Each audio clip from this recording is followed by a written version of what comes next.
good evening and blessings from Melbourne CBD. I'm currently staying in Novotel on Collins Street. Having returned from the UK, I'm now a guest of the Australian government, doing my 14 days of quarantine as a new arrival in Australia. So coming to stay in a hotel room, not being allowed out to go anywhere. At first it might seem a little daunting, the prospect, but as a Buddhist monk, I think most Buddhist monks would agree it's not that hard for us because we're so used to a life of solitude, meditation, contemplation, study, chanting. We're very used to knowing how to look after ourselves, even in a small confined space. I really have no complaints here. The staff of the hotel try to make my stay as comfortable as they can within the limits of the government regulations, but they bring me my food before midday every day, provide vegetarian food, and they give me lots of space to practice meditation and practice the Dhamma, because they're supposed to, and everybody has to leave the people on quarantine alone.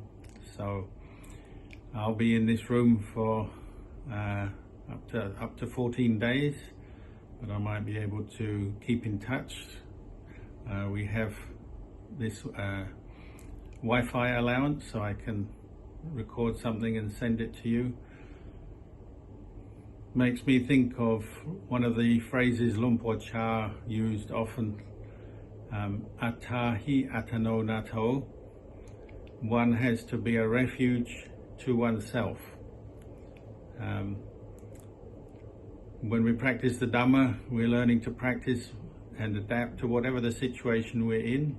So whether you're in the jungle, or you're in the forest, or you're in the jungle of the city, the concrete jungle, whether you're on a plane 40,000 feet up over the Indian Ocean, the practice doesn't change. We practice the Sila, practice developing mindfulness, developing samadhi, and then contemplating the truth, in particularly the three characteristics of existence: the impermanent nature of phenomena, the dukkha, or the unsatisfactory nature of phenomena, and the selfless nature of phenomena.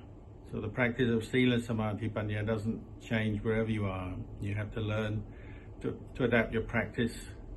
So at the moment I'm making my hotel room like a little monastery. I get up every morning, meditate, chant, listen to the Dhamma on occasions, and I can walk meditation. I get 14 paces from the window you see behind me to the door of my room.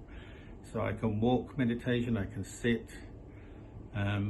Probably the only unusual challenge at the moment is my body clock is still on UK time. So last night I went to sleep at about 2 a.m. and woke up at 3:30 a.m. So I had a long night of meditation last night, but I can't complain. It's a good chance to have a personal retreat, be a refuge to myself, as Ajahn Chah taught us, as the Buddha taught us. So I wish you all well and encourage you all to keep up your Dhamma practice, and may the blessings of the Triple Gem guide you and protect you, and may you find peace in your heart.